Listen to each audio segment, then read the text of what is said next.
The following presentation is being provided for educational and spiritual development purposes by Kabbalah Theological Seminary, a spiritually esteemed school of higher learning where you can discover the science and wisdom of authentic Kabbalah.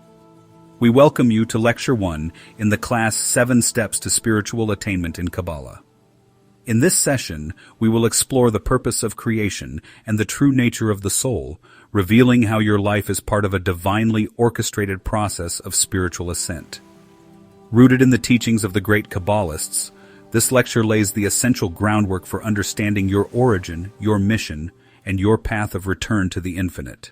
In the mystical teachings of Kabbalah, the origin of the universe is not described as a singular historical moment, but rather as an emanative process, an overflow of infinite light from a creator who is whole, lacking nothing, and inherently boundless. This is the starting point for understanding all of reality.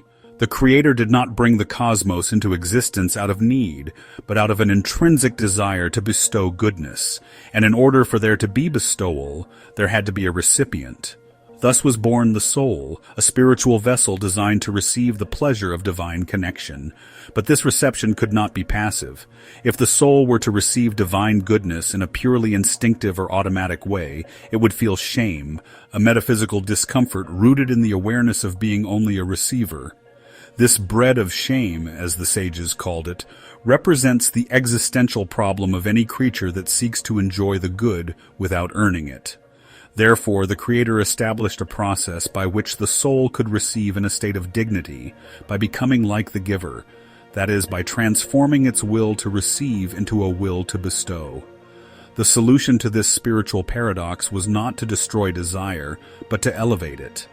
The soul's journey through existence is structured as a gradual evolution from self-centered reception to divine bestowal. In this journey, desire is not the enemy, it is the raw material of transformation. The more the soul becomes similar in form to the Creator, who is absolute bestowal, the more it can receive the light in full measure, without shame and with joy. Therefore, the act of creation is not just a gift, but an invitation to enter into likeness with the infinite. This brings us to the nature of the soul itself. The soul is more than a metaphysical spark. It is a structured vessel calibrated to receive divine light according to specific spiritual laws. In the language of Kabbalah, the soul is a kli, a vessel, whose inner capacity is measured not by size or volume, but by its intention. The greater the soul's alignment with bestowal, the more light it can contain. This vessel does not begin in the physical body. It originates in the highest spiritual dimensions and descends gradually through a vast and ordered system of worlds. These worlds, Adam Kadmon, Atzilut, Bariah, Yetzirah, and Asaya, represent degrees of concealment and differentiation from the infinite light. As the soul passes through these layers, it becomes increasingly individuated, limited, and unconscious of its origin.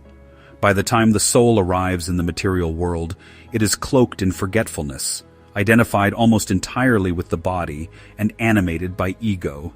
Yet this descent is not a punishment. It is a curriculum. Each layer of separation serves to create the possibility of return, of conscious ascent, of transformation earned through free will. The soul's return is measured in stages.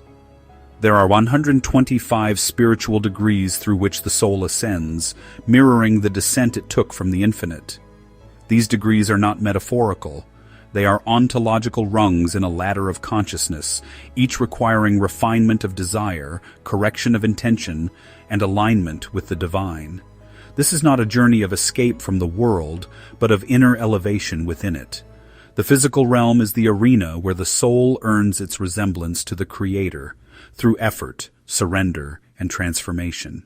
At the core of this teaching is the mystical figure of HaRishon, often misrepresented as merely the first man. In truth, HaRishon is the original collective soul, the archetypal vessel created to receive the infinite light in purity and unity. This soul was complete, luminous, and fully integrated. But in order to fulfill the divine intention of bestowal with dignity, even HaRishon had to undergo a shattering. This shattering, known in Kabbalah as the Shevirat HaKalim, was not a sin or failure, but a divinely permitted breaking apart. The light was too great to be contained, and the vessel fractured into countless sparks, each one destined to journey through lifetimes in the physical realm. This is the true meaning of the human condition. Every person is a fragment of that original soul, carrying within them the responsibility of tikkun, spiritual rectification. The ego, the trials, the unique shape of each life, none of it is accidental. Each incarnation is tailored to the specific work of that soul's repair. And just as the original soul was one, our present reality is interconnected. No soul can complete its ascent in isolation. The redemption of the world, the arrival of the messianic light, depends on the collective elevation of all sparks. Each correction contributes to the whole. This also reveals the deeper logic of Gilgul, the reincarnation of souls. The soul does not visit this world once and leave. It returns again and again through different bodies and circumstances, each time engaging with a new facet of its mission. Gilgul is not about punishment, but completion. And the journey continues until the soul can fully transform its desire, until it can receive all the light not for itself, but as a reflection of divine bestowal. In this worldview, free will is not merely the ability to choose between superficial options.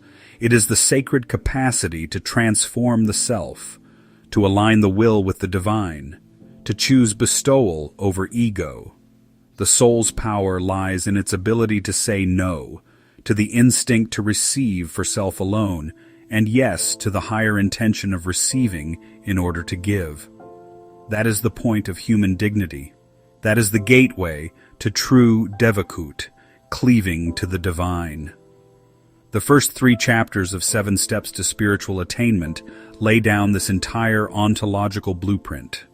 The Creator's motive of love, the soul's nature as a vessel, the descent through the worlds, the fracturing of HaRishon, the logic of suffering and reincarnation, and the ultimate possibility of return. It is a worldview of radical meaning, one in which life is not random, desire is not sinful, and struggle is not failure, but all are part of a magnificent orchestration of return. To internalize these teachings is to shift one's entire orientation toward life. Every challenge becomes a classroom, every relationship a mirror, every moment a step on the ladder. The soul remembers its source, not through dogma, but through action.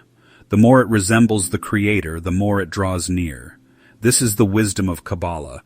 This is the beginning of spiritual attainment. And this is not merely a conceptual vision developed in isolation. These teachings stand on the shoulders of the great luminaries of the Kabbalistic tradition, those who mapped the inner architecture of creation with prophetic clarity. The Ari, Rabbi Isaac Luria, taught that the shattering of the vessels was the cosmic beginning of individual consciousness. What may appear as a catastrophe from one perspective is, from the divine view, an act of profound love. The breaking was allowed so that human beings, fragments of that original light, could each engage in their own process of repair, and in doing so, return the totality of being to its original harmony. The Ari revealed that every mitzvah, every act of spiritual awareness, gathers those scattered sparks and lifts them back toward their source. Baal HaSulam, Rabbi Yehuda Ashlag, perhaps the most articulate expositor of Lurianic thought in the modern era, explained that the purpose of creation is not simply to receive pleasure, but to become worthy of it. In his monumental work Talmud Eser Sefirot, he writes that the Creator's goal is to delight his creatures, but this delight can only be complete when the receiver is aligned with the giver in essence, not merely in proximity. For Baal HaSulam, the evolution of the soul through desire, resistance, and transformation is the Creator's greatest gift, the opportunity to not just receive light, but to be a partner in creation, a giver of light.